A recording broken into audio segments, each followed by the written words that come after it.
حضرت عمر کے زمانے میں ایک نوکر لڑکے نے اپنے مالک کو قتل کیا۔ معاملہ حضرت عمر کے پاس گیا۔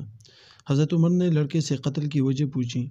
لڑکے نے کہا اس نے میرے ساتھ زیادتی کی ہے۔ حضرت عمر کے پاس ہی اس قسم کا پہلا مقدمہ تھا۔ حضرت عمر نے کیس حضرت علی کے پاس بھیجا۔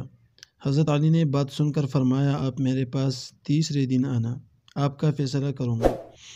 تیسرا دن آیا۔ حضرت علی رضی اللہ عنہ نے فرمایا اس کی قبر کودی۔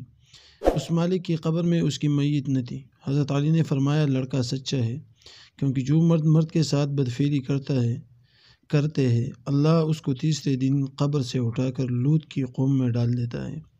اللہ ہم سب کو اس لعنتی فعل سے محفوظ رکھے، آمین۔ اس میں یہ بات قابل غور کہ فاعل اور مفعول دونوں کے لیے یہ سخت وعید ہے۔ اللہ ہم سب کو محفوظ رکھے، اللہم آمین۔